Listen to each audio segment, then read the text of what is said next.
बोलिए सद्गुरु देव की धन्यवाद। तो मैं कह रहा था कि रात भर की उठक बैठक के बाद वह संत के पास पहुंचा। संत ने कहा, बेटा तुम्हें अच्छी नींद आई? तो उस युवक ने संत से कहा, महाराज मैं तो रात भर सो नहीं पाया मैं। तो क्या हुआ? मैं जितना ही प्रयास करता था एक न एक कोई उठ खड़ा होता था, कोई खड़े ही बैठे ही नहीं। फिर संत ने अपनी बात कही, देखो बेटा इस संसार में जब तक है सांस, शरीर में जब तक ये सांसें चल रही हैं तब तक जीवन में सुख और दुख आते ही रहेंगे।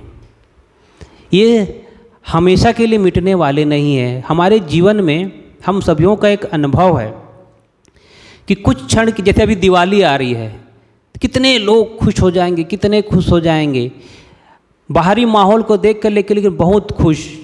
लेकिन ये खुशी कितने दिन तक के लिए है? थोड़ी देर तक के लिए। स्थिरता नहीं है उस सुख में, थोड़ी देर के लिए। दिवाली आया, अभी लोग दिवाली दिवाली दिवाली दिवाली बोल रहे हैं, कुछ दिन के बाद दिवाली का नाम लेने वाले नहीं है।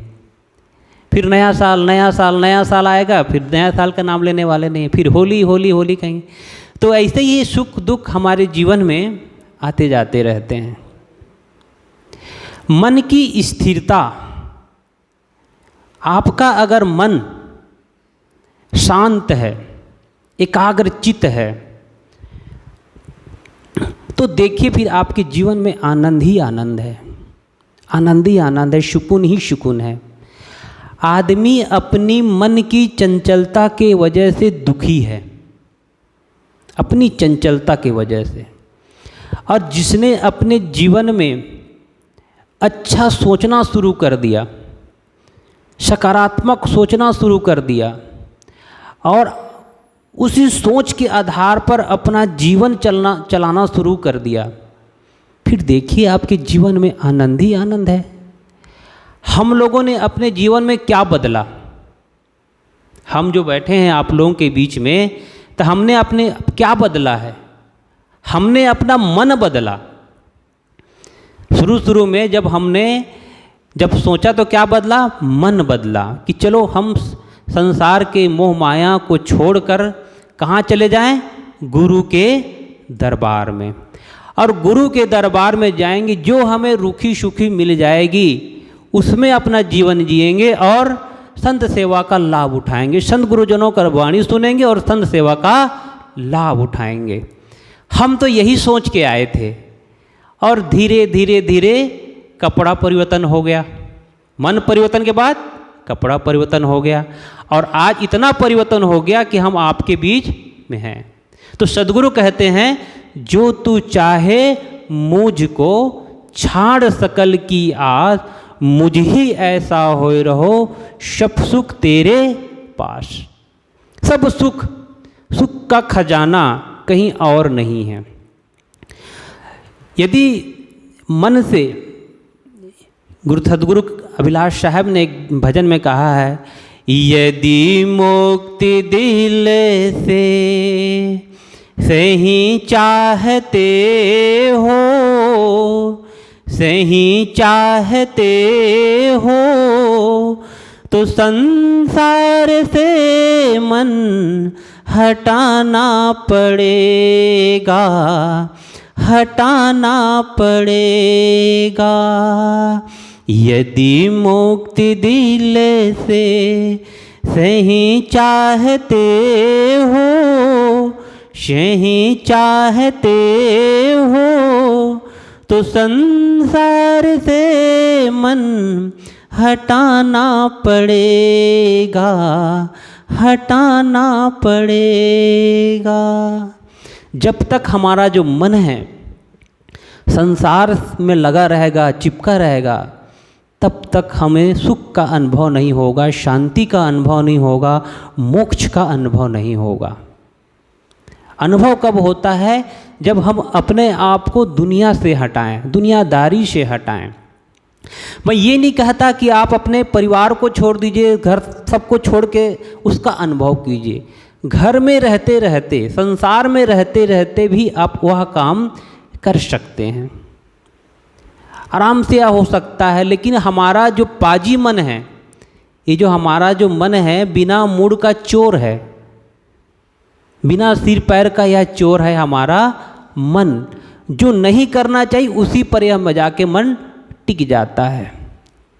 होता क्या है, हम तो बड़े मज़े से हैं, सुख से हैं, शांति से हैं, लेकिन अब हमारी बेटी का नाती, माने बेटी का बच्चा का तबीयत खराब हो गया, हमारा मन परेशान हो गया। हम अपने मन को कहाँ जोड़ दिए, उस पे जोड़ दिए। थोड़ा सा कहीं हमारे दुकान में नुकसान हो गया, व्यवसाय में नुकसान हो गया, या किसी पे हमें, किसी का से प्रति हमें मन में कुछ हो गया, हम अपने आप को दुखी कर लेते हैं। अपने मन का रिमोट कंट्रोल अपने पास रखिए। कोई आपके मन को हल्का सा टच कर दे और आप दुखी और सुखी होते हैं, तो ये मन की स्थिति सही नहीं है। कोई भी व्यक्ति आपके मन के सुख दुख का कारण नहीं है, कोई भी व्यक्ति नहीं है। आप मन में इतनी स्थिरता ले आइए, इतनी स्थिरता ले आइए, इतनी स्थिरता ले आइए कि कोई भी आपको कोई कह दे और आप आग बगोले हो जाते हैं। ऐसा नहीं होना चाहिए। किसी को, अब मैं कभी कभी होता क्या है, सफ़र में हम चलते हैं, किसी व्यक्ति का हल्का सा टच हो गया, शरीर से टच हो गया, लोग आग बगोले हो जाते, मुझे धक्का दे दिया हो। तो ऐसा नहीं होना चाहिए। शांत, सरलता, जितने हमारे जीवन में सरलता आ जाएगी, विनम्रता आएगी, फिर हमारा जीवन में आनंद ही आनंद है। सदगुरु कबीर साहब जितने भी वाणी हमें कहे हैं वो मनुष्य मात्र को संबोधित कहे हैं। शब्द सम्हारे बोलिए, शब्द के हाथ न पाओ, एक शब्द औषधि करे, एक शब्द करे घाव। मधुर वचन है औषधि, कटुक वचन है तीर, शरण द्वार होय संचरे, शाले शकल शरीर। जीवन में अगर सच्चा आनंद लेना चाहते हैं, पाना चाहते हैं, तो अपनी वाणी को कंट्रोल में रखें। कोई भी हो, हम बाहर के लोगों से तो बहुत मीठी मीठी वाणी से बात कर लेते हैं, लेकिन अपने घर परिवार के परिजनों से हम वो उस ढंग से हम बात नहीं कर सकते जैसे हम बाहर वालों से बात करते हैं। तो बंधुओं, आप लोगों से यही निवेदन है कि जैसे हम बाहर वालों से प्रेम से बात करते हैं, वैसे घर वालों के बीच में रहकर हम प्रेम से बात करें, और अपने परिवार में हम अपने को बड़ा ना समझें, छोटा समझें। जितना हम अपने आप को छोटा समझेंगे, विनम्र समझेंगे, उतने ही हमारे जीवन में शांति ही शांति का आप अनुभव करेंगे। मुझे एक घटना याद है। एक अच्छे प्रोफेसर थे, बहुत सुंदर प्रोफेसर, उनकी पत्नी भी टीचर थी, दोनों। वो जब भी अपने बच्चों से जब बात करते थे तो बड़ा प्रेम से बात करते थे और सदैव आप लगाते थे, आपसे संबोधित करते थे। तो मैंने एक दिन पूछा कि आप अपने बच्चों को भी आप क्यों कहते हैं? तो उन्होंने कहा, साहब जी, जितनी शिष्टता, जितना शिष्टाचार हम इसके अंदर भरते जाएं वही तो निकलेगा। तो हम इसके जीवन में वही करते जा रहे हैं, बचपने से इसको हमने वही सिखाया है। तो कभी भी हमको तुम करके जवाब नहीं देता है, आप ही बोलेगा। तो हम जैसा चाहेंगे वैसा अपने जीवन को जी सकते हैं। बस हमारी दृष्टिकोण अच्छी होनी चाहिए, हमारा चिंतन अच्छा होना चाहिए, हमारा सोच अच्छा होना चाहिए। देखिए, फिर अपने जीवन में सुख ही सुख है, शांति ही शांति है। बोलने के लिए तो बहुत सी ऐसी बातें निकलेंगी धीरे धीरे करके, लेकिन समय का ध्यान रखते हुए मैं अपनी वाणी पर यहीं विराम देता हूँ। बोलिए सद्गुरु देव की जय।